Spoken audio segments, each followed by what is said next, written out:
Welcome to the MPPSC Utkarsh students. As we know कि हम लोग एमपीपीएससी मेंस का एक बहुत ही इंपॉर्टेंट सेगमेंट कवर कर रहे हैं and we are talking about paper fourth part A. और इसमें क्या स्टार्ट किया हम लोगों ने, तो हमने स्टार्ट किया था फिलॉसफी, और फिलॉसफी में हम लोग बेसिकली हमारी जो फिफ्थ फिलॉसफी है उसको डिस्कस कर रहे हैं। What is the fifth philosophy? Sir Indian षड दर्शन के पॉइंट ऑफ व्यू से जब हम लोग देखते हैं तो हमें 6 तरह की अलग अलग ऑर्थोडॉक्स फिलॉसफीज दिखाई देती हैं। और इन 6 ऑर्थोडॉक्स फिलॉसफीज को हम लोग जब देखते हैं तो हमें पता चलता है कि दीज आर दी फिलॉसफीज जिनको पेयर में पढ़ा जाना चाहिए। दैट इज द रीजन हमने सांख्य योग पहला पेयर खत्म किया, सेकंड पेयर जो हमने खत्म किया वो किया बेसिकली न्याय और आपका वैशेषिका फिलॉसफी। नाउ अब हमारी जो फिलॉसफी है वो बेसिकली हम लोग बात कर रहे हैं मीमांसा फिलॉसफी की। और मीमांसा फिलॉसफी में भी हम लोगों को 2 तरह की फिलॉसफीज देखना है सर। एक अपने आप में मीमांसा, दूसरी हम लोग देखेंगे वेदांता फिलॉसफी, जिनको हम लोग इन जनरल पूर्व मीमांसा एंड पश्चिम मीमांसा या उत्तर मीमांसा भी कह देते हैं। अब कल की क्लास में क्या देखा? कल की क्लास में हमने देखा कि मीमांसा बेसिकली है क्या। तो मीमांसा हमने देखा कि मीमांसा इज अबाउट क्रिटिकल एनालिसिस, मीमांसा इज अबाउट लॉजिक। हमने ये भी समझा कि सर मीमांसा फिलॉसफी की ज़रूरत पड़ी क्यों हमको। सो एज वी डिस्कस्ड कि once upon a time in the history of India we can say हुआ ये था भाई कि बुद्धिज़्म, जैनिज़्म, इनका इम्पैक्ट सोसाइटी में बहुत ज़्यादा हो गया था। क्यों ज़्यादा हो गया था? तो कहीं ना कहीं आप देखेंगे इंडियन फिलोसफिकल ट्रेडिशन जो था, या फिर इन जनरल जिसे हम लोग हिंदुज़्म कहते थे, उसमें एक डिक्लाइन आया था सर। बिकॉज लेटर वैदिक पीरियड में जो अननेचुरल या फिर वी कैन से कि सर जो इविल प्रैक्टिसेस थी, जो रिचुअल्स थी, वो बहुत ज़्यादा बढ़ गई थी। बिकॉज ऑफ दिस क्या हुआ? बिकॉज ऑफ दिस एक प्रॉब्लम हुई सर कि लोग हिंदुज़म को लेकर या फिर इंडियन ट्रेडिशनल फिलॉसफी को लेकर कहीं ना कहीं नेगेटिव होने लगे। दैट इज द रीज़न कि इस समय पर बुद्धिज़्म और जैनिज़्म बहुत पॉपुलर होता गया। और यदि हम लोग बात करें बुद्धिज़्म की, तो बुद्धिज़्म की पॉपुलैरिटी इतनी ज़्यादा थी सर कि लोग बुद्धिस्ट मॉन्क की शेडो में भी जाने से डरते थे, क्योंकि कहीं ना कहीं उनको लगता था यदि किसी बुद्धिस्ट मॉन्क की शेडो भी हम लोगों के ऊपर पड़ गई तो हम जनरली क्या हो जाएंगे? बुद्धिस्ट हो जाएंगे। क्योंकि ऐसा मानते हैं लोग कि उस टाइम पर बुद्धिज़्म का इन्फ्लुएंस इतना ज़्यादा था कि यदि आप जैसे बुद्धिस्ट मॉन्क के शेडो में आते हैं वैसे ही आपके मुंह से निकलने लगता था बुद्धम शरणम गच्छामि, धम्मम शरणम गच्छामि एंड संघम शरणम गच्छामि, कि भाई हमें बुद्धिस्ट हो जाना है अल्टीमेटली। अब इतना ज़्यादा जब चीज़ें इंडियन फिलोसफी के या हिंदुज़म के अगेंस्ट हो गई थी, दैट इज़ द रीज़न यहाँ पर कुछ फिलोसफर्स ने सोचा कि अब हम क्या करेंगे, जो वैदिक रिचुअल्स है उनको रिवाइव करेंगे। ये जो रिचुअल्स के नाम पे आप पाखंड मचा रहे हो, इसको हम बताएंगे कि कौन कौन सी रिचुअल्स वेदास के अकॉर्डिंग सही है और कौन कौन सी रिचुअल्स जो है वेदास के अकॉर्डिंग सही नहीं है। क्या करेंगे? तो एक लॉजिकल हम लोग बेसिकली एक्सप्लेनेशन या लॉजिकल एनालिसिस करेंगे, रीजनिंग करेंगे हम लोग, और वैदिक मंत्रों के थ्रू ये प्रूव करके देख देंगे आपको कि जो रिचुअल्स परफॉर्म की जाती है वो अननेसेसरी रिचुअल्स नहीं होती है, और एक्चुअल में उनका अपने आप में क्या होता है? साइंटिफिक रिलेवेंस होता है कुछ ना कुछ। दैट इज रीज़न कि आपकी जो मीमांसा फिलॉसफी है ये एग्जिस्टेंस में आई। फिर हमने देखा कि sir when it comes to Mimamsa philosophy तो हम लोगों के 3 लोगों के नाम तो हमको याद होना ही चाहिए। कौन कौन से सर? तो हमने देखा था, एक तो इसके फाउंडर क्या नाम है? सैज जैमिनी। दूसरे प्रभाकरा और कुमारिल भट्ट साहब। So these are the 3 people जिनका नाम आपको याद होना ही चाहिए। इसके अलावा हम लोग देखते हैं सर कि जो आपके मंडन मिश्र जी हैं वो भी क्या है? एक मीमांसक थे। और मंडन मिश्र की स्टोरी हम लोग डिस्कस करेंगे जब हम लोग शंकराचार्य अद्वैत वेदांता की बात करेंगे। अब ये देखने के बाद में हमने एक फ्लो चार्ट बनाया था। उस फ्लो चार्ट में देखा था कि जब आपको इंट्रोडक्टरी पार्ट लिखना हो किसी भी 7 मार्कर 11 मार्कर क्वेश्चन का, तब आप उसमें क्या लिखेंगे? जब आपको 2 मार्कर क्वेश्चन लिखना हो, सपोज कीजिए कि जैसे एक क्वेश्चन आ जाता है who was the founder of मीमांसा फिलॉसफी, तो आप सिंपली नाम यूज करेंगे जैमिनी जी का। इन केस आपको क्वेश्चन आ जाता है कि what is the nature of मीमांसा फिलॉसफी, तो हम लिखेंगे, हमको पता है कि सर ये आस्तिक फिलॉसफी है बट अनिश्वरवादी फिलॉसफी, दैट मीन्स गॉड के एग्जिस्टेंस को मानती नहीं है, गॉड की अथॉरिटी को एक्सेप्ट नहीं करती है। फिर हमने देखा था कि sir this is one of the philosophy जो बेसिकली कैसी है, जो लॉजिकल रीजनिंग की बात करती है, जो रिचुअलिस्टिक फिलॉसफी है अपने आप में। ये सुनो, so these are the things जो हमने नेचर में देखे थे। फिर हम लोगों ने एक बहुत ही इंपॉर्टेंट थियरी स्टार्ट कर दी थी and the theory was about the Karma और द कंसेप्ट ऑफ कर्मा। 5 तरह के कर्म देखे हम लोगों ने, और कर्मा के साथ साथ एक और इंपॉर्टेंट कंसेप्ट हमें कवर करना था, that is called the concept of Apurva. क्या था सर? तो कंसेप्ट ऑफ अपूर्वा। अब भाई हम पहले देख लेते हैं कि सर लास्ट क्लास में कर्म क्या क्या पढ़ा हम लोगों ने। तो हमने देखा था कि देयर आर 5 काइंड्स ऑफ कर्म। कितने कर्म होते हैं सर? तो 5 तरह के कर्म होते हैं। कौन कौन से कर्म होते हैं सर? तो कुछ कर्म ऐसे होते हैं बेसिकली जो हमारी डेली लाइफ में परफॉर्म करते हैं, जो हम लोग एवरीडे लाइफ में क्या करते हैं, परफॉर्म करते हैं। एक तो कर्म वो होंगे सर। कुछ कर्म ऐसे होते हैं जो हम लोग बेसिकली किसी स्पेशल ओकेशन पर परफॉर्म करते हैं। कुछ कर्म वो होंगे सर नैमित्तिक कर्म जिन्होंने कहा। फिर कुछ काम्य कर्म होते हैं सर।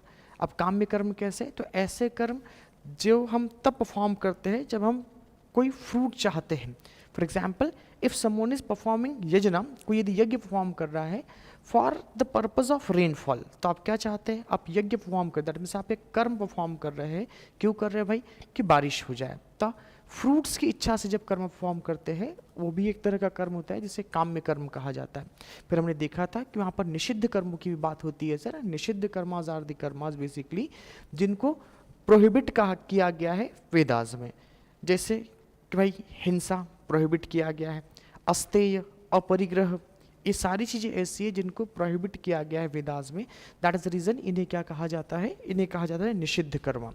बट इन केस कोई इंडिविजुअल यदि निषिद्ध कर्मों को परफॉर्म कर लेता है, इसकी वजह से उसकी लाइफ में क्या होता है सर? सिन या पाप आ जाता है बेसिकली। अब उसको फ्रूट्स भी उसी के रिगार्डिंग मिलेंगे जैसे उसने निषिद्ध कर्म परफॉर्म किया है उसके according. That is the reason फिर यहाँ पर हमारा 5वां कर्म आता है, दैट इज कॉल्ड प्रायश्चित कर्म। और प्रायश्चित कर्म में क्या होगा? तो प्रायश्चित कर्म में जो इंडिविजुअल जिसने निषिद्ध कर्म परफॉर्म किया है वो इंडिविजुअल क्या करेगा? वो अपने कर्मों का प्रायश्चित करेगा बेसिकली। तो ये 5 तरह के हम लोगों ने कर्मास देखे थे आपके मीमांसा फिलॉसफी के अकॉर्डिंग। नाउ अब क्या डिस्कस करेंगे हम लोग? तो एज आई टोल्ड यू कि हमारा जो कंसेप्ट था sir, the concept was about concept of Karma,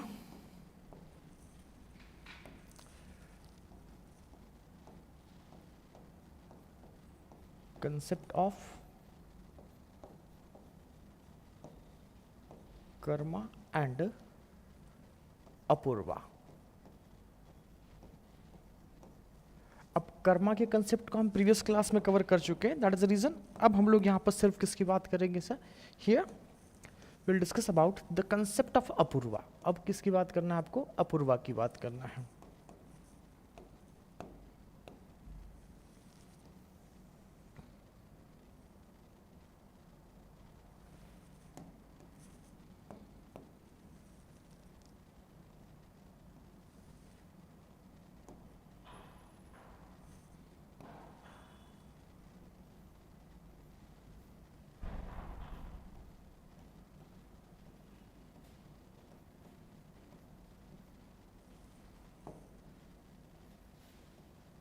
क्या पढ़ेंगे सर हम यहाँ पे? अपूर्वा थ्योरी पढ़ेंगे, ओके? या अपूर्व का कंसेप्ट पढ़ेंगे।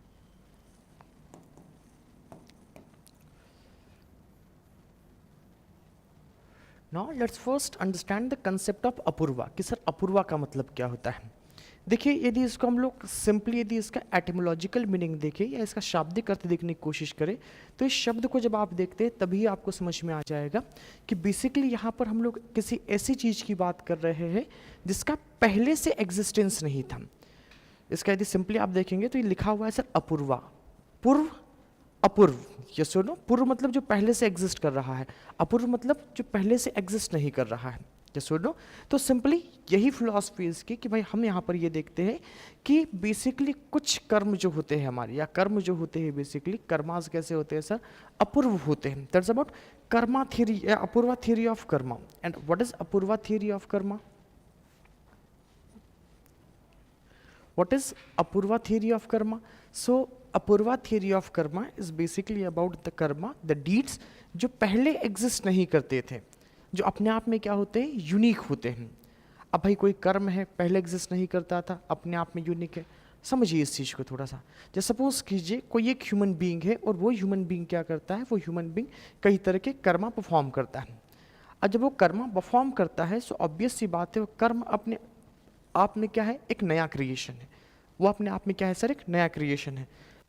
तो उसने जो कर्म किया है बेसिकली वो जब अपने आप में एक नया क्रिएशन है सर, दैट मीन्स कि वो पहले से एग्जिस्ट नहीं करता था। दैट मीन्स क्या? दैट मीन्स कि वो पहले से एग्जिस्ट नहीं करता था बेसिकली। ये सुन लो, तो ये कैसा कर्मा हुआ सर? ये कर्मा हुआ कैसा? New karma basically. That means कि it is about a new creation. ये सुन लो, तो ये क्या? ये न्यू क्रिएशन है अपने आप में। Is that clear? तो चलिए, अब आपका जो अपूर्वा है ये आता कैसे है सर, या कोई भी इंडिविजुअल जो होता है बेसिकली इसको परफॉर्म कब करता है? इसको इंडिविजुअल, देखिए किसी इंडिविजुअल ने कोई कर्मा परफॉर्म किया, उसके कर्मा परफॉर्म करने की वजह से क्या हुआ सर, उसको जो फ्रूट्स मिल रहे हैं वो अपूर्व है, वो इससे पहले एग्जिस्ट नहीं करते थे। दैट मीन्स कर्मा को परफॉर्म करने की वजह से जो एक अनसीन पावर जनरेट होती है, वो अनसीन पावर ही क्या है सर, अपूर्वा है। जैसे किसी ने अच्छे कर्म किए तो उसको अच्छा फल मिलेगा, ये फल क्या है, पहले एग्जिस्ट नहीं करता, that is why it is called Apurva. यदि किसी ने बुरे कर्म किए तो उसको बुरे फल मिलेंगे, ये भी क्या है सर, अपूर्वा।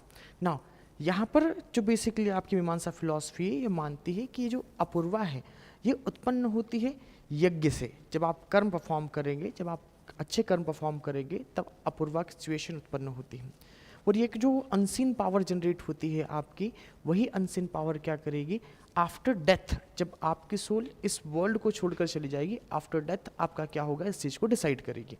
अब ये अपूर्वा जो होगी बेसिकली आपकी जो इस मटेरियल वर्ल्ड को छोड़ने के बाद की लाइफ को डिसाइड कर रही है।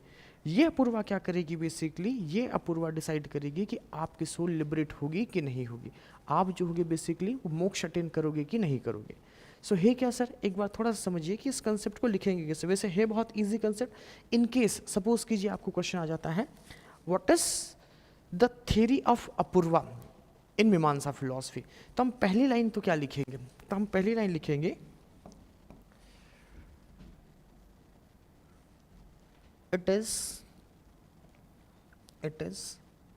द थ्योरी ऑफ, या फिर सीधा से it is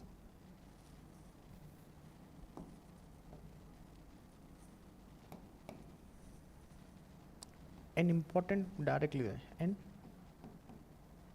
important concept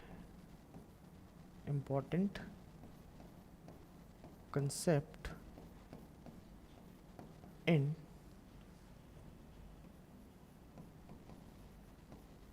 Mimamsa philosophy,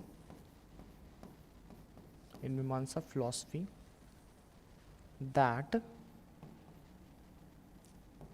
deals with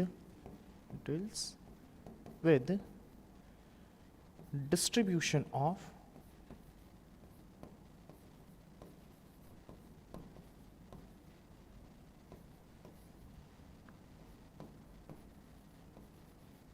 कार्मिक फ्रूट्स, मतलब कैसे कर्म करने से आपको कैसा फल मिलेगा बेसिकली, उससे रिलेटेड थियरी है ये। अब एज आई टोल्ड यू कि सर अपूर्वा का मतलब क्या, so this is basically about introduction. Apurva का मतलब क्या, इट इज अबाउट समथिंग, चलिए लिख देते हैं, it means something that is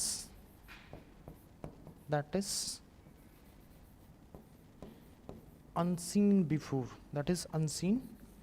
before, what it means, इसका मतलब कि सर सिंपल सी बात है, कुछ ऐसी चीज़ों की हम बात कर रहे हैं जो पहले एग्जिस्ट नहीं करती थी, जिसका एग्जिस्टेंस पहले नहीं था। ये तो कब जनरेट हुई है सर, कब उत्पन्न हुई है, जब आपने कोई स्पेसिफिक कर्मा जो है परफॉर्म किया है।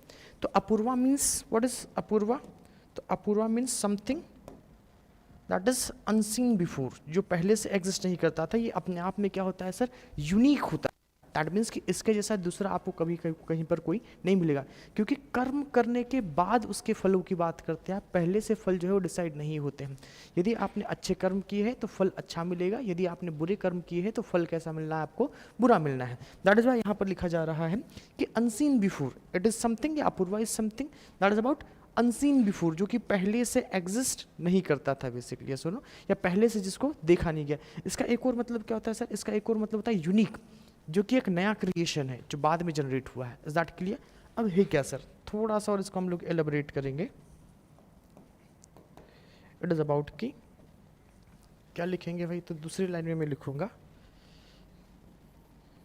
कि Apurva means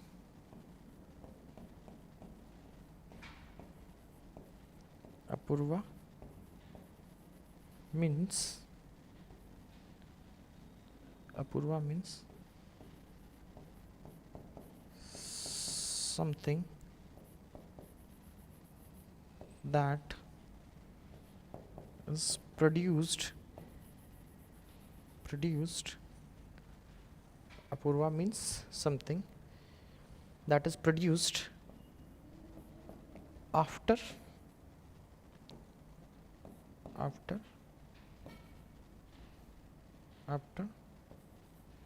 we perform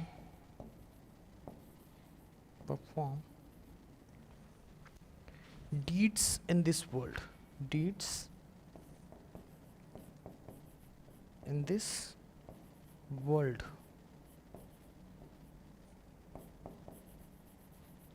that is unique. कैसा होता है सर? यूनिक होता है। अपूर्वा का मतलब क्या है? तो अपूर्वा का मतलब होता है सर जो प्रोड्यूस हुआ है। कब प्रोड्यूस हुआ है? आफ्टर वी परफॉर्म डीड्स, जब हम कर्म करते हैं उसके बाद जो चीज़ें प्रोड्यूस हुई है बेसिकली उसे क्या कहते हैं? हम अपूर्वा कहा जाता है, उसे हम अपूर्वा कहते हैं बेसिकली। इन दिस वर्ल्ड, जब आप इस वर्ल्ड में क्या करते हैं? कर्म परफॉर्म करते हैं और तब जो फ्रूट मिल रहे हैं वो क्या है सर? अपूर्व है। That is unique. अपने आप में क्या होते हैं? यूनिक होते हैं। अपने आप में क्या होते हैं? न्यू होते हैं। ये दैट के लिए फिर हम लोग लिखेंगे कि सर ये अपूर्व उत्पन्न क्यों होते हैं? तो वैदिक यज्ञ जब आप परफॉर्म करते हैं बेसिकली, तो इन यजनास से क्या होता है सर? ये कर्मा, ये डीड्स जो होते हैं या कर्म फ्रूट्स जो होते हैं बेसिकली उत्पन्न होते हैं। दैट इज़ द रीज़न कि अब जो आपके कर्म है ये आपको परफॉर्म करने पड़ते हैं अकॉर्डिंग टू वैदिक रिचुअल्स। आप इसके नीचे जस्ट लिख देंगे, इसलिए आप जो कर्म परफॉर्म करेंगे वो कैसे करेंगे सर? वेदास के अकॉर्डिंग करेंगे, वेदास के अकॉर्डिंग करेंगे। And if you are the one who perform his or her deeds according to Vedas, आपको फ्रूट भी कैसे मिलेंगे? अच्छे मिलेंगे। जब भी आपके सोल के कर्मों का फल हो, जब भी आपके सोल के कर्मों का हिसाब होगा बेसिकली, वहाँ पर जब फ्रूट्स की बात आएगी, यदि आप वैदिक रिचुअल्स के अकॉर्डिंग कर्मास परफॉर्म करते हो या वैदिक रिचुअल्स परफॉर्म करते हो, देन फिर आपको जो फ्रूट्स मिलेंगे वो क्या होंगे सर? पॉजिटिव फ्रूट्स होंगे बेसिकली। या फिर आपकी सोल को जो बेसिकली सफरिंग्स मिलनी है, आपको पेन मिलेगा आफ्टर डेथ, या फिर आपको जॉय मिलेगा, या फिर आपको प्लेजर मिलेगा। ये सब कुछ डिपेंड करता है किसके ऊपर? अपूर्वा के ऊपर। और ये अपूर्वा के ऊपर कैसे डिसाइड करेगा सर? अच्छे कर्मों का अच्छा फल कब मिलेगा? जब आपके कर्म वेदों के अकॉर्डिंग होंगे। Is that clear? सो बहुत छोटा सा बट एक इंपॉर्टेंट कंसेप्ट है। आई डोंट थिंक कि 7 मार्कर में पूछेगा एग्जामिनर, बिकॉज इन डेप्थ हो जाएगा यदि 7 मार्कर में पूछता है तो सिंपली इट इज़ लाइक कि हो सकता है आपसे ये क्वेश्चन 2 मार्कर में पूछ ले, what is the concept of Apurva. So I think अब आप लोग इजीली इस कंसेप्ट को लिख पाएंगे एग्जाम में। सबसे पहले समझा देंगे जब क्वेश्चन आता है कि it is one of the important concept in Mimamsa philosophy. Apoorva का मतलब क्या होता है? Something that is not existent before, जो पहले से एग्जिस्ट नहीं कर रहा था बेसिकली, वही क्या है सर? अपूर्व है। जो पहले से नहीं है, अपूर्व का मतलब जो पहले से नहीं, जो अपने आप में क्या होता है? यूनिक होता है। ये क्या होता है सर? तो हमारे कार्मिक फ्रूट जो हम इस वर्ल्ड में कर्म करते हैं उनकी वजह से एक पावर जनरेट होती है, वो जो पावर है सर वही क्या है? अपूर्वा है। और वो पावर कैसे उत्पन्न होती है? तो यज्ञ के थ्रू उत्पन्न होती है। Is that clear? मतलब जो कर्म कर रहे हैं उन्हीं के अंदर पावर है। और फिर आगे मीमांसा फिलॉसफी ये भी कहती है कि जैसे हम सीड्स जब देखते हैं तो सीड्स के अंदर से क्या होता है? एक प्लांट निकलता है। तो प्लांट पहले से ही कहाँ पर था? सीड में था। सिमिलरली ये भी मानती है कि कर्म में ही आपका क्या होता है? अपूर्वा छुपा होता है, बट फिर क्या हो जाता है? वो प्रोड्यूस हो जाता है। तो ये अनसीन पावर है जो पहले नहीं था। आप किसी भी सीड में प्लांट नहीं देख पाओगे।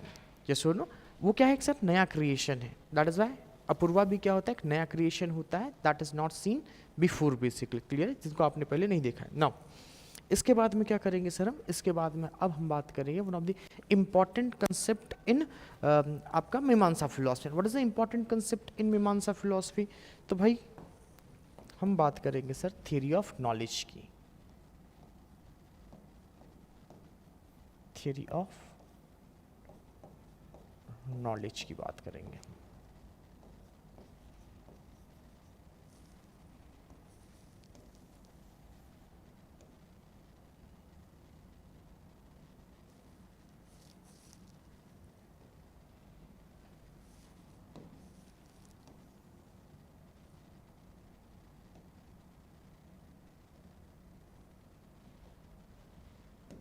चलिए, now what is theory of knowledge? अब देखिए यहाँ पर मीमांसा फिलॉसफी का अपना एक डिफरेंट टेक है। नॉलेज को लेकर। और स्पेसिफिकली यदि हम लोग देखें तो ये भी नॉलेज की तो बात करेगी सर, बट इसके अलावा दो तरह के क्या करती है सर, दो तरह के डिफरेंट सोर्सेस ऑफ नॉलेज की बात करती है। हमने प्रीवियसली देखा था कि सर स्टार्टिंग में जब सांख्य की बात कर रहे थे तो सांख्य में हमारे पास तीन तरह के क्या थे, सोर्सेस ऑफ नॉलेज थे। फिर हमारे न्याय में हमने चार तरह के सोर्सेस ऑफ नॉलेज देखे।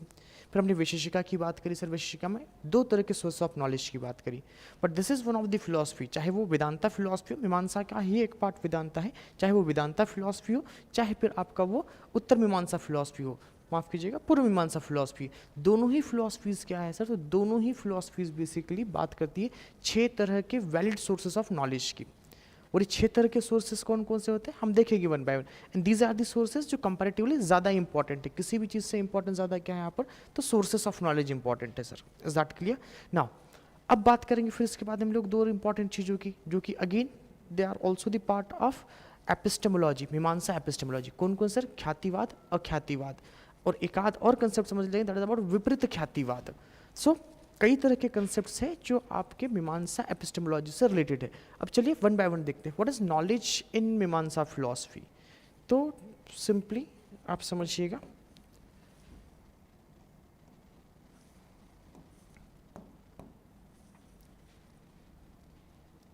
knowledge is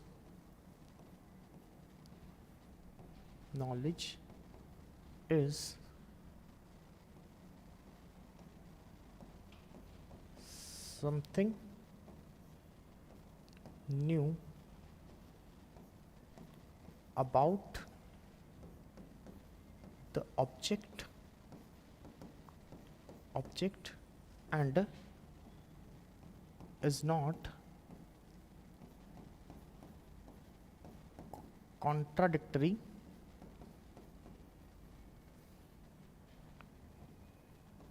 with another cognition or knowledge.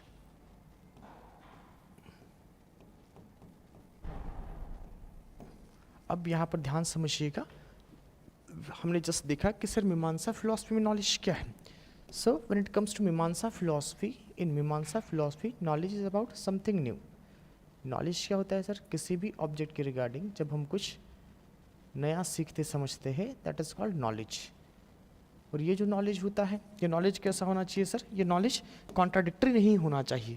That means आप किसी भी ऑब्जेक्ट के रिगार्डिंग जो इन्फॉर्मेशन गेन कर रहे हो, वो इन्फॉर्मेशन कभी भी ऐसी नहीं होनी चाहिए, वो इन्फॉर्मेशन कभी भी ऐसी नहीं होनी चाहिए जो किसी दूसरे नॉलेज से क्या करे, कॉन्ट्राडिक्ट करे।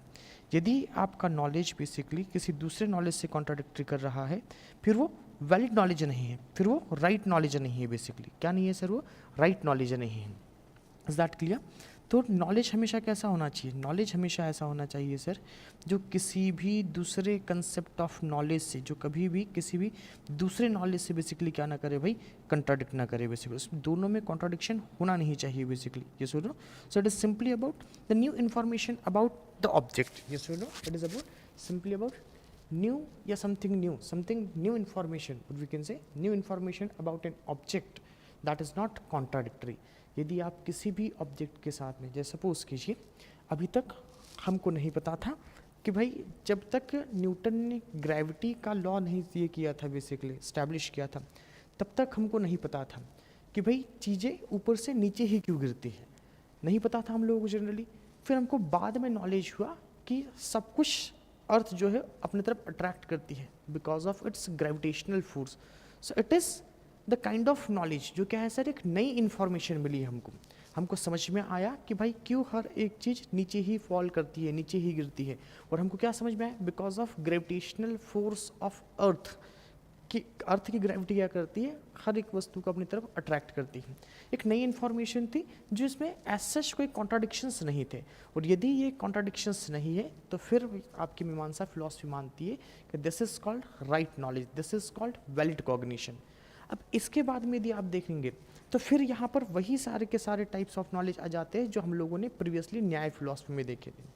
कौन कौन से टाइप्स ऑफ नॉलेज देखे थे हम लोग? डिटर्मिनेट, इंडिटर्मिनेट नॉलेज देखा था भाई हम लोगों ने बेसिकली इमीडिएट नॉलेज देखा था वहाँ पर, यस और नो। तो ये सारे स्पेसिफिक टाइप्स ऑफ नॉलेज है जो न्याय फिलॉसफी में आपने देखे, सेम वही फिलॉसफी की चीज़ों को क्या करना है आपको यहाँ पर कॉपी पेस्ट करना है। हाँ, बट डेफिनेशन ऑफ नॉलेज क्या हो जाएगी सर, चेंज हो जाएगी। वहाँ पर हमने देखा था कि नॉलेज क्या होता है, तो manifestation of an object is called knowledge, yes or no. यहाँ पर क्या है सर कि any kind of new information about an object is considered as knowledge, but वो जो नॉलेज होना चाहिए वो क्या नहीं होना चाहिए सर, कॉन्ट्राडिक्टरी नहीं होना चाहिए, उसमें एज सच कोई कॉन्ट्राडिक्शंस नहीं होने चाहिए बेसिकली। उसे ही आपकी मीमांसा फिलॉसफी क्या कहती है, नॉलेज कहती है, राइट नॉलेज कहती है, ट्रू कॉग्निशन कहती है। Is that clear? And I hope यहाँ तक की जो चीज़ें हैं वो आप लोगों को अच्छे से समझ में आ गई होगी कि सर नॉलेज होता क्या है। अब नॉलेज क्या है, इससे भी ज़्यादा इंपॉर्टेंट चीज़ क्या है हमारे लिए, नॉलेज क्या है इससे भी ज़्यादा इंपॉर्टेंट कंसेप्ट है हमारे लिए valid sources of knowledge, valid sources of knowledge. तो आप समझिएगा थोड़ा सा। After that we gonna deal with valid sources of knowledge. क्या पढ़ेंगे भाई हम लोग, वैलिड सोर्सेस ऑफ नॉलेज, और we can say simply sources of knowledge. क्या पढ़ना है भाई, sources of knowledge. Now the question is what are the sources of knowledge? So as we discussed, specifically in Mimamsa philosophy there are 6 kinds of valid sources of knowledge. And what are the 6 kinds of valid sources of knowledge? So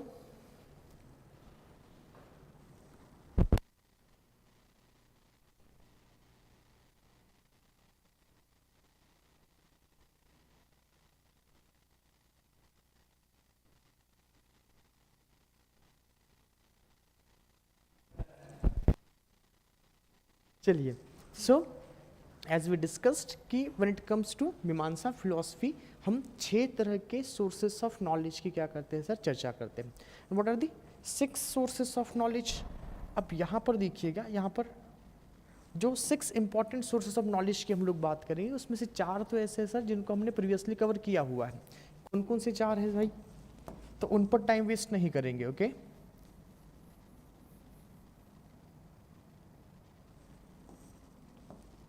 चलिए sir, first of all as we know the very first source of knowledge is called perception, प्रत्यक्ष।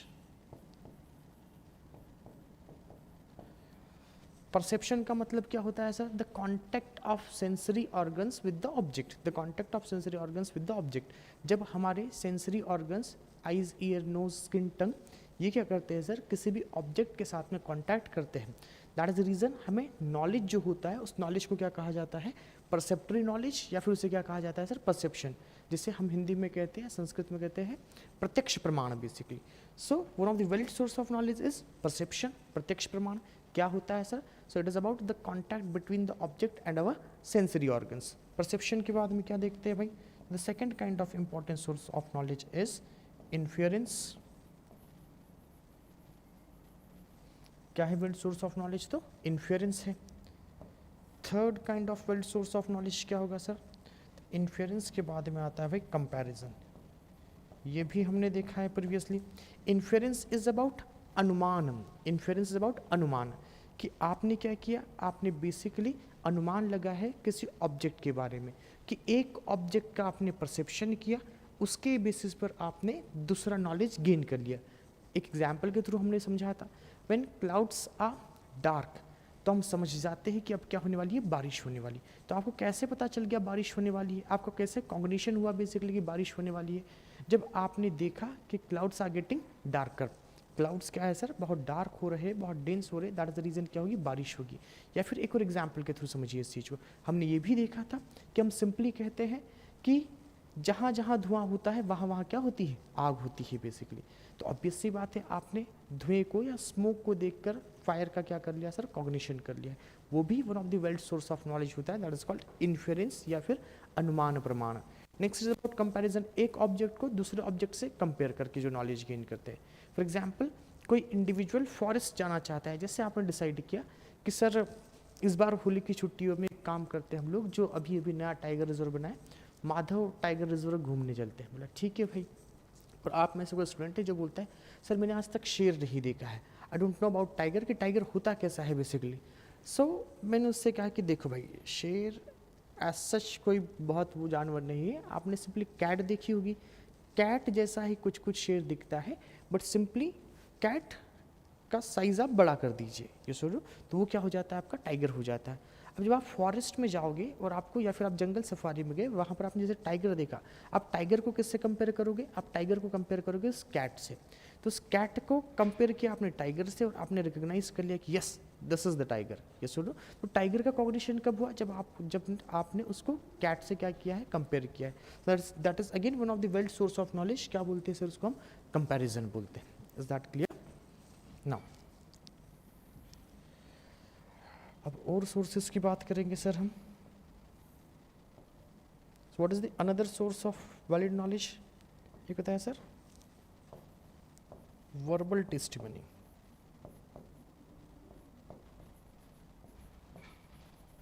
क्या होगा भाई, verbal testimony, again one of the valid source of knowledge, one of the valid source of knowledge, verbal testimony.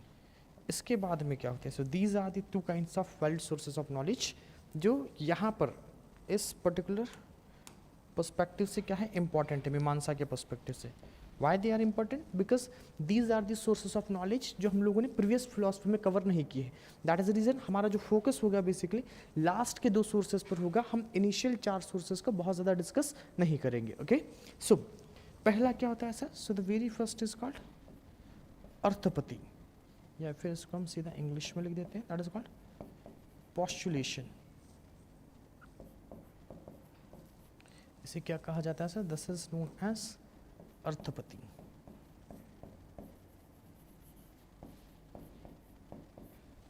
Clear?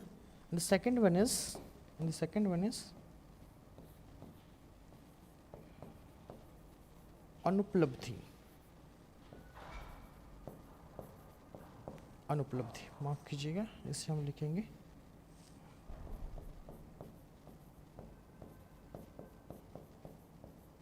Non apprehension. What is non apprehension? Non apprehension को हम क्या कहते हैं भाई, अर्थपति कहा जाता है। Non apprehension is about Arthapatti. इसका मतलब क्या होता है सर, तो इट इज अबाउट, माफ कीजिए, इट इज अबाउट अनुपलब्धि। क्या है सर ये, इट इज अबाउट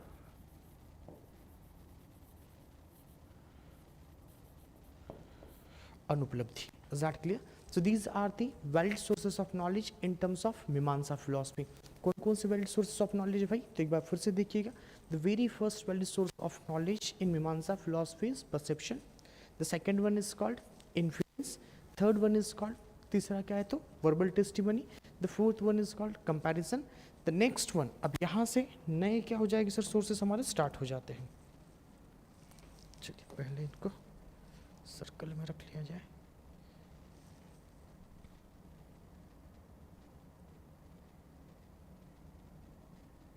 यहाँ से हमारे नए सोर्सेस नॉलेज के स्टार्ट हो जाते हैं भाई।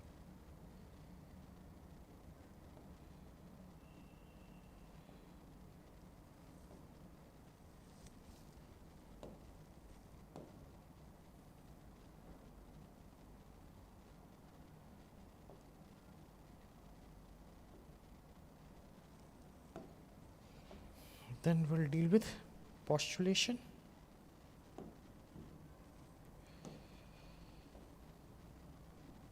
and non-apprehension और अनुपलब्धि।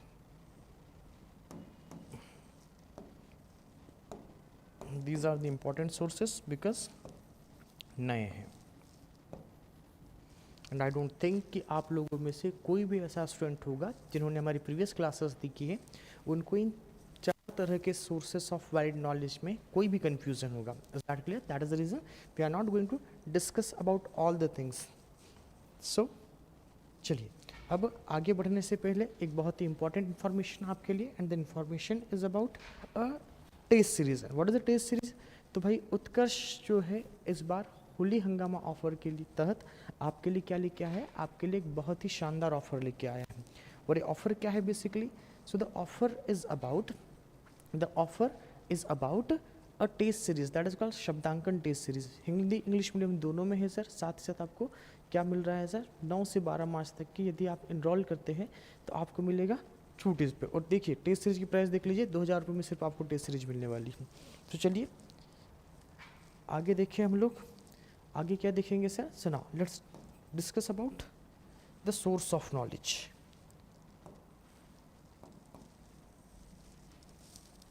क्या है सर, तो पहला source of knowledge is called Arthapatti, फिर जिसे हम कहते हैं पॉस्टुलेशन।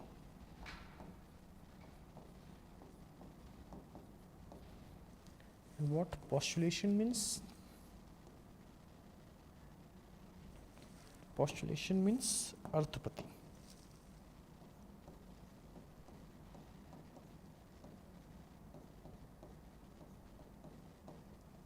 अर्थपति, इज दैट क्लियर? अर्थपति क्या है भाई ये अर्थपति, थोड़ा सा समझिएगा।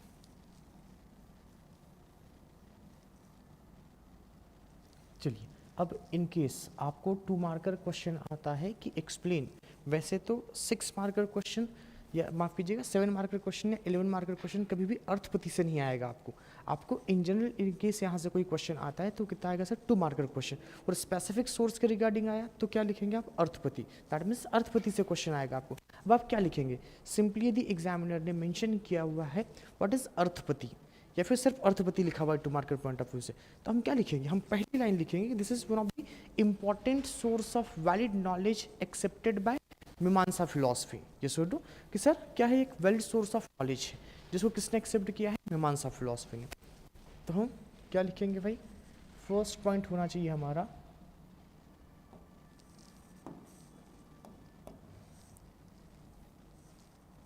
फर्स्ट पॉइंट क्या होना चाहिए सर,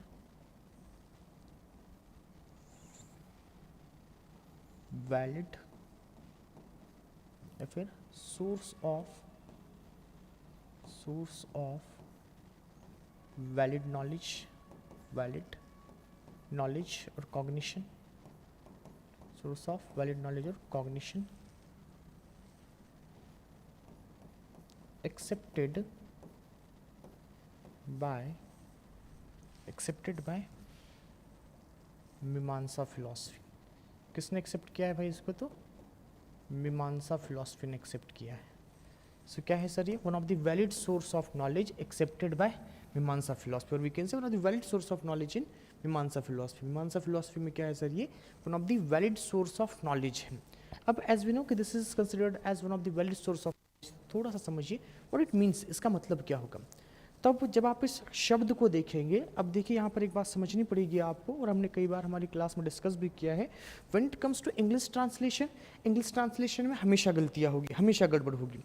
बिकॉज पॉस्टुलेशन का यदि आप अर्थपति के सेंस में मतलब देखने की कोशिश करेंगे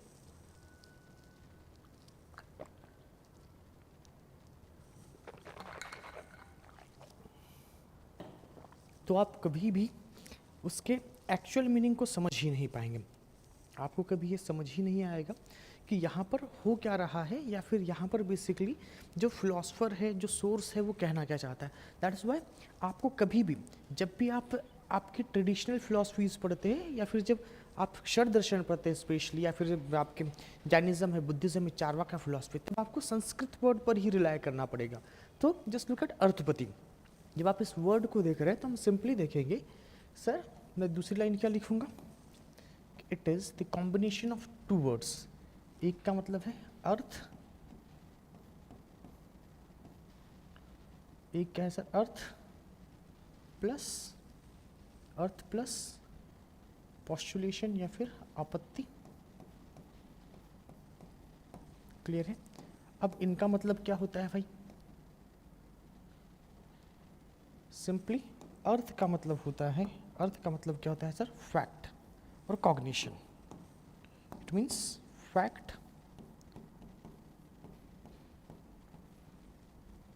और कॉग्निशन। इसका मतलब क्या होता है सर, इसका मतलब होता है कल्पना। कल्पना का मतलब क्या सर, तो आप इसको इस वे में भी समझ सकते हैं। मैं कल्पना की जगह लिख देता हूं सपोजिशन।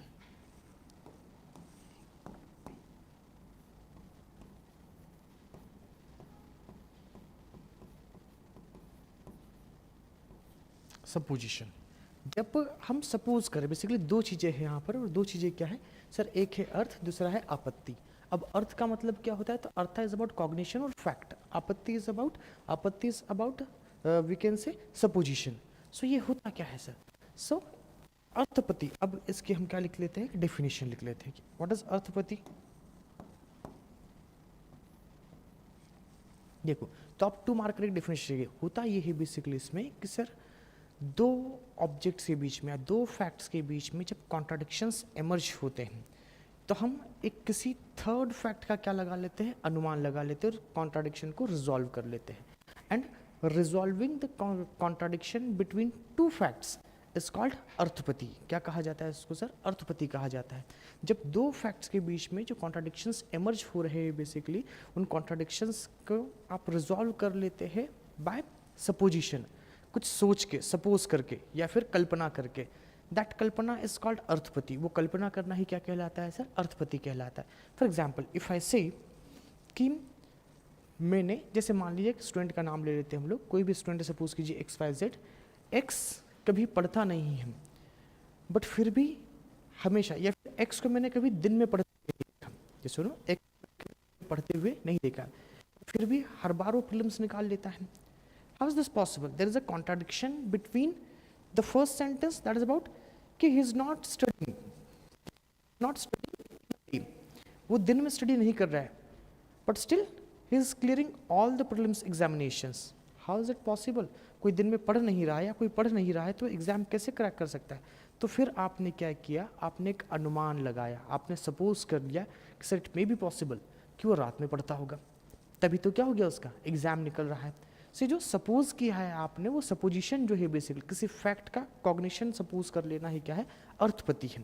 तो ये होता क्या है बेसिकली, ये जब आप 2 मार्क का डेफिनेशन लिखेंगे तो कैसे लिखेंगे, अर्थपति, अर्थपति is about resolving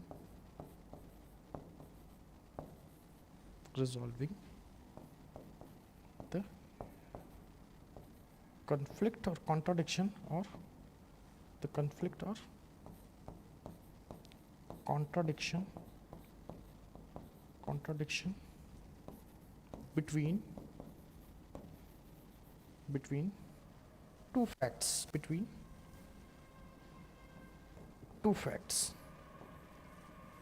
दो फैक्ट्स के बीच में जो कॉन्ट्राडिक्शंस होते हैं उनको क्या कहा जाता है सर, अर्थपति कहा जाता है। फिर आप बात करेंगे किसके, एग्जाम्पल की। ना लेट्स हैव एन एग्जाम्पल। कैसे एग्जाम्पल देंगे सर हम,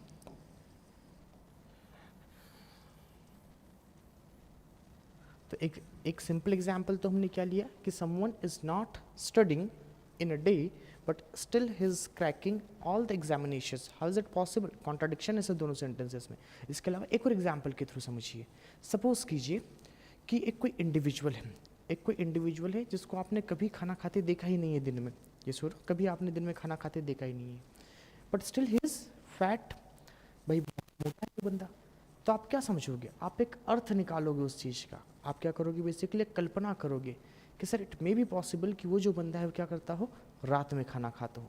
तो हुआ क्या है, सिंपली हुआ कुछ नहीं है, हुआ ये है सर कि हमने सपोज किया है यहाँ पर। और जो सपोजिशन होता है ये भी क्या होता है, वैलिड सोर्स ऑफ नॉलेज होता है, specifically in Mimamsa philosophy and Vedanta philosophy. Is that clear. जैसे यदि हम लोग एग्जाम्पल लें कि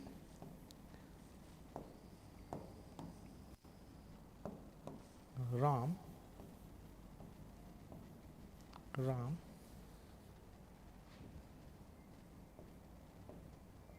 is a fat man but he do not eat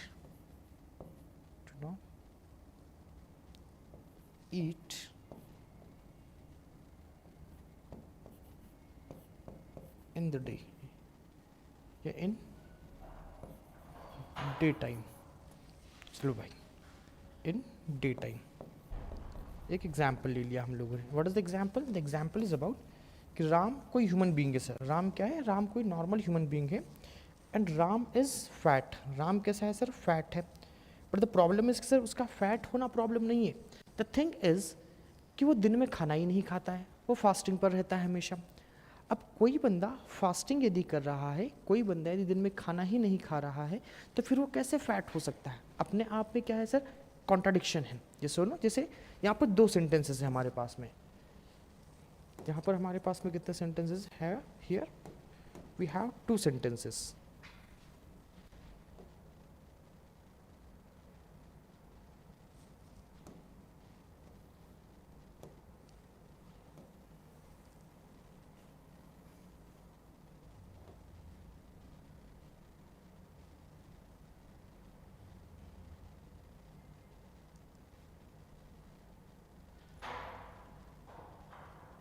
चलिए यहाँ पर क्या है हमारे पास में 2 सेंटेंसेस है भाई ना। कौन कौन सेंटेंसेस है सर? पहला सेंटेंस तो हमें समझ में आ रहा है,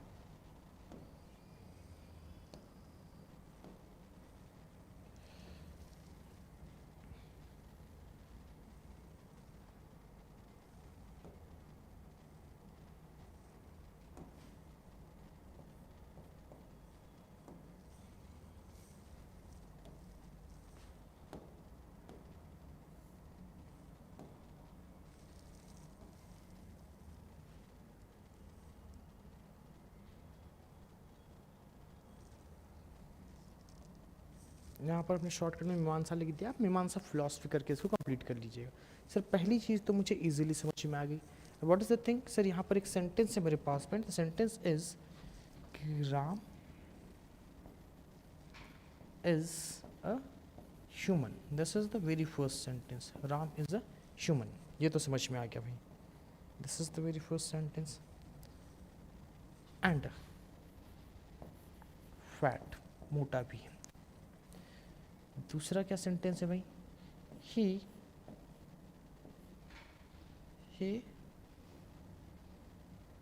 is fasting in day time.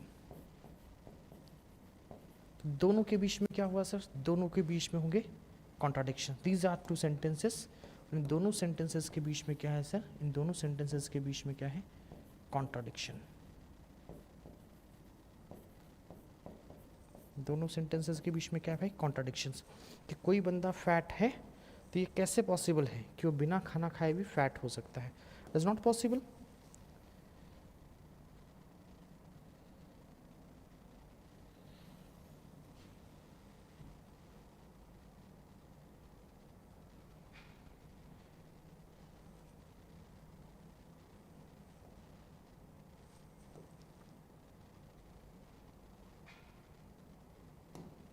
चलिए ये पॉसिबल नहीं है भाई हमारे लिए,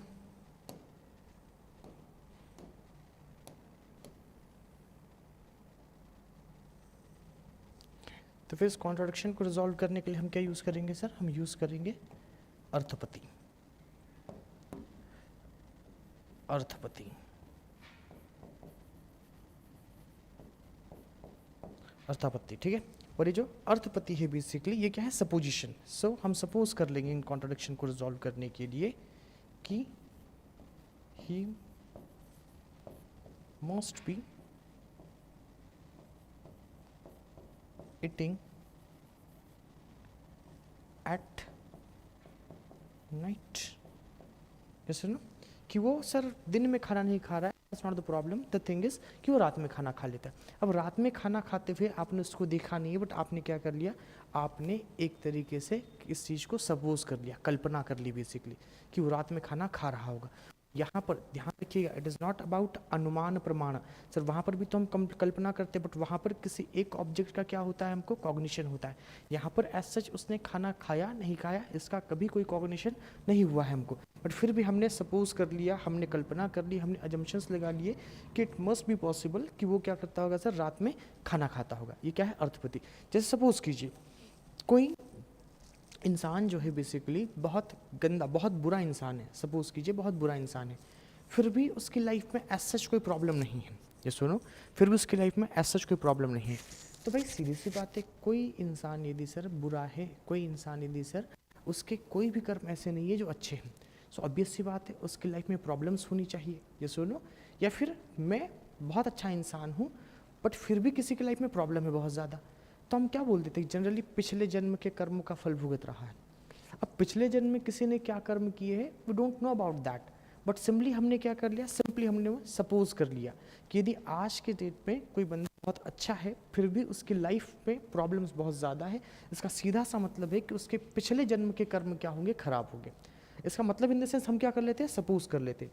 और ये जो सपोजिशन होता है, जब दो सेंटेंसेस के बीच में, दो फैक्ट्स के बीच में कॉन्ट्राडिक्शन है, उस कॉन्ट्राडिक्शन को रिजॉल्व करने के लिए जो चीज़ हम सपोज कर लेते हैं, जिस चीज़ की हम कल्पना कर लेते हैं, वो कल्पना ही क्या है सर, अर्थपति है। वो कल्पना ही क्या है सर, तो अर्थपति है। एंड आई होप कि ये चीज़ आप लोगों को समझ में आ गई होगी। एक बार अर्थपति को अच्छे से देख लीजिएगा, कोई डाउट हो तो पूछ लीजिए कि सर अर्थपति में दिक्कत है, फिर हम लोग आगे कंटिन्यू करते हैं।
चलिए भाई, अब आई थिंक यहाँ तक की जो चीज़ें हैं वो चीज़ें आप लोगों को क्लियर हैं। Now it's time to discuss the another source of knowledge. भाई अब दूसरे सोर्स ऑफ नॉलेज की बात करेंगे हम लोग। What is the next source of knowledge? So the next source of knowledge as we know, sir हमारा जो अगला सोर्स ऑफ नॉलेज है वो क्या है भाई? सो the next source of knowledge is क्या है? तो हमारा सर अनुपलब्धि।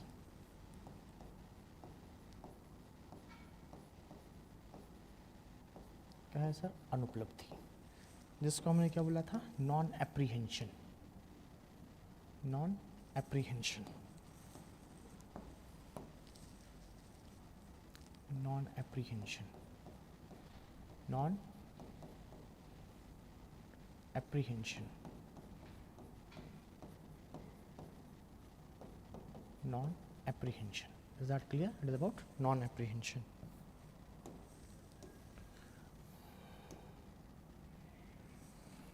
चलिए, now let's discuss about non apprehension.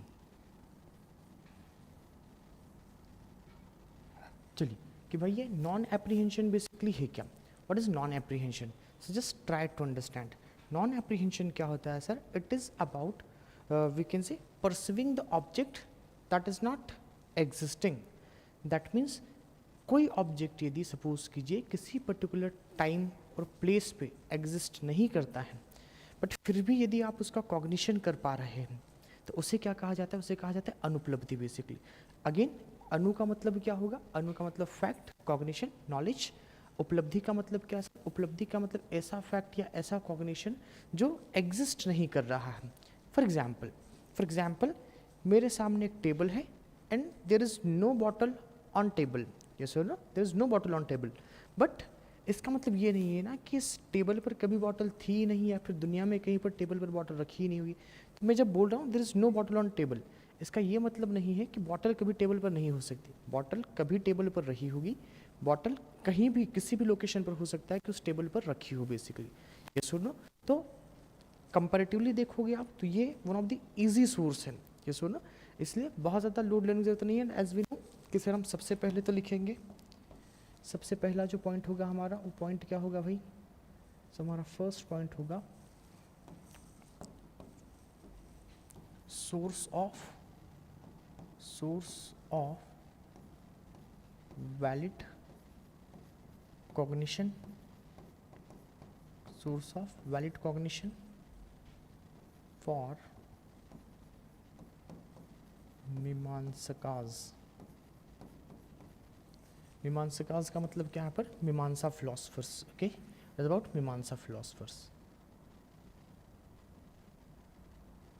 होता क्या है सर ये? तो अब देखिए, एज आई टोल्ड यू कि अनुपलब्धि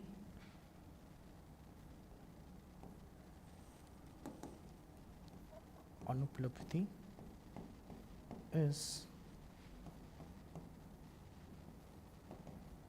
perceiving the object that is not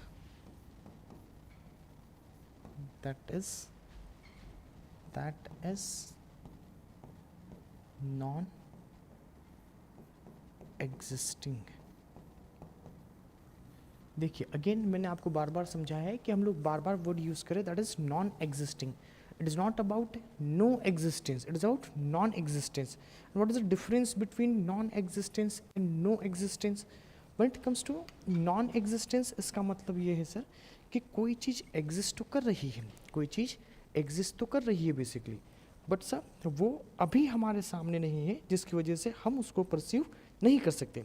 यदि आप किसी ऑब्जेक्ट को परसीव नहीं कर सकते हैं बेसिकली, जैसे नो दैट मीन्स कि आप अपने सेंसरी ऑर्गन से सपोज कीजिए किसी ऑब्जेक्ट को परसीव नहीं कर पा रहे हैं।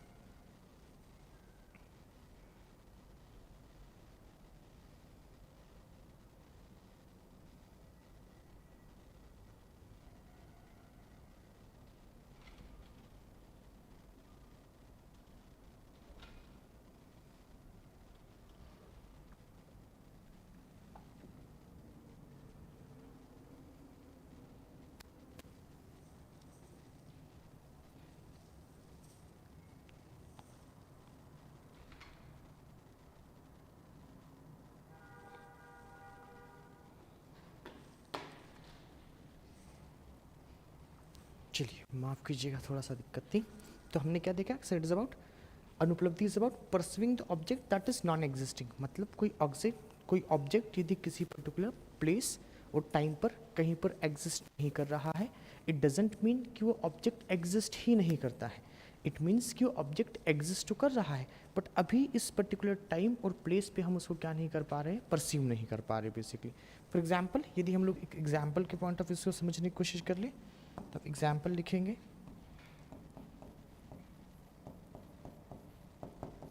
आप सीधा लिख दीजिएगा, there is no book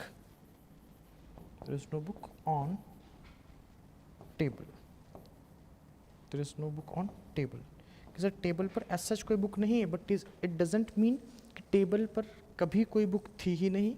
it doesn't mean कि टेबल पर किसी ने कभी बुक को परसीव किया ही नहीं। Is that clear? So I think यहाँ तक की चीज़ें अब आप लोगों को बहुत अच्छे से क्लियर हो गई होगी, एंड एज सच कोई डाउट आपके बचे नहीं होंगे। आपको सिंपली ध्यान रखना है कि सर 2 मार्कर पर्सपेक्टिव से हमको 2 इंपॉर्टेंट सोर्स ऑफ नॉलेज को डिस्कस करना है। एक है पॉस्टुलेशन, दूसरा सोर्स क्या है? दूसरा है सर अनुपलब्धि। अनुपलब्धि का मतलब क्या होता है?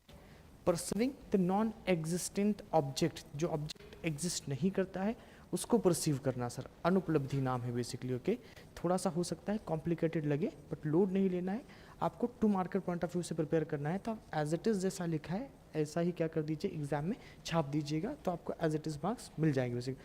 अनुपलब्धि is perceiving the object that is non existing, मतलब जो एग्जिस्ट नहीं कर रहा है बेसिकली, जो है ही नहीं, उसको परसीव करना क्या कहलाता है सर? उसको परसीव करना ही अनुपलब्धि कहलाता है। क्या कहलाए? तो अनुपलब्धि कहलाता है। नाउ अब इसके बाद में, इससे पहले थोड़ा सा रिवाइज कर ले चीज़ों को। सर बेसिकली वो started the topic from the concept of Apoorva.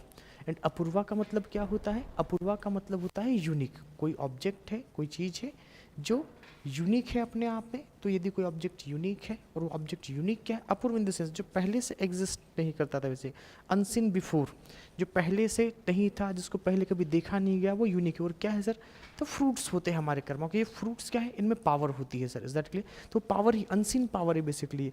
Apoorva means something that is produced after we perform deeds in this world, that is unique. तो वो क्या है सर, वो पावर है बेसिकली जो कर्मों में होती है हमारे। और कर्म कौन सी पावर है सर, यज्ञ से आती है। यज्ञ कैसे करना चाहिए, कैसे कर्म करना होना चाहिए, बेसिकली किस पर डिपेंड करेगा, वेदास पर डिपेंड करेगा। और ये क्यों जरूरी है, क्योंकि इससे डिसाइड होगी कि आपको पेन मिलेगा, दैट मीन्स सफरिंग्स मिलेगी, या फिर आपको प्लेजर मिलेगा। सुख या दुख आपकी लाइफ में किस पर डिपेंड करेंगे सर, अपूर्वा पर डिपेंड करेंगे। इसके बाद में दूसरी चीज़ देख ले सर, एक है theory of knowledge. What is theory of knowledge. तो थियरी ऑफ नॉलेज में हमने देखा कि इनके लिए नॉलेज क्या है, बहुत इन डेप्थ नहीं गए हैं हम लोग। क्यों नहीं गए, क्योंकि सर यहाँ से बहुत इन डेप्थ क्वेश्चन आएगा भी नहीं आपको, सिंपली क्वेश्चन आएगा 7 mark, define theory of knowledge according to Mimamsakas. तो आप सीधा से knowledge is something that is, knowledge is something new about the object, मतलब कुछ नई इंफॉर्मेशन है किसी ऑब्जेक्ट के रिगार्डिंग, तो क्या है, नॉलेज है। And is not contradictory with other cognition, और जो दूसरे कॉग्निशन से या दूसरे नॉलेज से क्या नहीं करती हो सर, कॉन्ट्राडिक्ट नहीं करती हूँ। अगेन हमने देखा कि सर यहाँ पर भी the important thing is sources of valid knowledge. And how many sources of valid knowledge in Mimamsa philosophy, so they are 6 sources of valid knowledge. कौन कौन से, परसेप्शन पढ़ा हुआ है सर पहले से, इन्फेरेंस पढ़ा हुआ है सर पहले से हम लोगों ने, कॉन्ट्राडिक्ट माफ कीजिएगा, कंपैरिजन पढ़ा हुआ है सर पहले से हम लोगों ने, उसके बाद में वर्बल टेस्टिमनी पढ़ा है सर हम लोगों ने। 2 इंपॉर्टेंट सोर्सेस की बात करनी थी हम लोगों को। एक सोर्स क्या था sir, the very first one is postulation, दूसरा सोर्स क्या था सर, एप्रीहेंशन, माफ कीजिएगा नॉन एप्रीहेंशन। ना अब यहाँ पर क्या देखा हमने सर, यहाँ पर हमने देखा कि पॉस्टुलेशन या अर्थपति क्या होता है। तो पॉस्टुलेशन या अर्थपति, पहली लाइन तो क्या लिखेंगे, one of the valid source of knowledge in Mimamsa philosophy. क्या मतलब होता है सर, तो सबसे पहले फिर हमने दूसरी लाइन लिखी, इसका एटिमोलॉजिकल मीनिंग देखने की कोशिश की sir. It is the combination of two words, artha plus apatti. अर्था का मतलब क्या होता है, द फैक्ट और the cognition. What is apatti, आपत्ति का मतलब होता है कल्पना करना, और सपोजिशन, तो किसी चीज को हम सपोज करते हैं, है क्या सर ये। तो हमने एक डेफिनेशन भी देखी, arthapatti is about resolving the contradiction between 2 facts और 2 कॉन्ट्राडिक्टरी सेंटेंसेस वी कैन से। कौन कौन से कॉन्ट्राडिक्शन है, जैसे हमने देखा, Ram is a fat man but he do not eat in day time. Ram बहुत फैट है पर वो दिन में खाना नहीं खाता है। अब 2 सेंटेंसेस है सर हमारे पास में, 2 फैक्ट्स है, दोनों के बीच में क्या है भाई, कॉन्ट्राडिक्शन है। What are 2 facts, Ram is a human and fat, Ram इंसान है और फैट है। He is fasting in day time, वो क्या करता है सर, दिन में खाना नहीं खाता है, भूखा रहता है। तो फिर क्या हुआ, ये दोनों सेंटेंसेस कैसे, contradictory sentences. Okay, because of this contradiction हम क्या यूज करते हैं, अर्थपत्ति। क्या लगाते हैं हम लोग सर, सपोज करते हैं बेसिकली, अनुमान लगाते हैं। He must be eating at night, वो क्या कर रहा होगा, रात में खाना खा रहा होगा। फिर हमने देखा सर एक होता है अनुपलब्धि। अनुपलब्धि क्या है sir, it is about non apprehension, that means it is about we can say cognition of an object that is या that do not exist. Non existence का जब आपको क्या होता है सर, परसेप्शन होता है, दैट इज कॉल्ड अनुपलब्धि। जो उपलब्ध ही नहीं है भाई, सीधी सी बात है ना, जो उपलब्ध नहीं है उसका नॉलेज।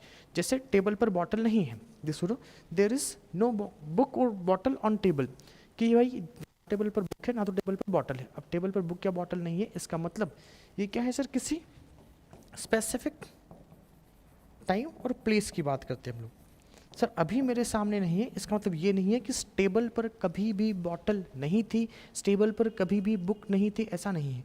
हो सकता है कि टेबल पर कहीं पर क्या पड़ी हो, इस रूम में नहीं, उस रूम में किसी टेबल पर बुक पड़ी हो सकता है आज नहीं कल इस टेबल पर बुक पढ़ी हो बेसिकली, ये सुनो। So it is about the knowledge in terms of past time and place. Time और प्लेस के पॉइंट ऑफ व्यू जब आप देखते हैं उसको हम नॉलेज कहते हैं। Is that clear. ये क्या है sir, anupalabdhi, one of the important source of knowledge. Okay now चलिए, तो जैसा कि आप जानते हैं उत्कर्ष होली हंगामा ऑफर लेके आया आप सभी के लिए, और इसके तहत क्या दी जा रही है आपको, 90% तक की आपको छूट दी जा रही है बेसिकली। एज वेल एज क्या दिया जा रहा है सर, 100% तक का कैशबैक भी दिया जा रहा है आपको। साथ ही साथ यदि आप उत्कर्ष के स्टूडेंट है, होली कूपन कोड यूज़ करने पे आपको 10% की अतिरिक्त छूट भी मिल सकती है। तो जितने जल्दी हो सके, 9 से 22 मार्च तक ऑफर है, जितना जल्दी पॉसिबल हो क्या करेंगे, इस ऑफर का लाभ उठाएंगे।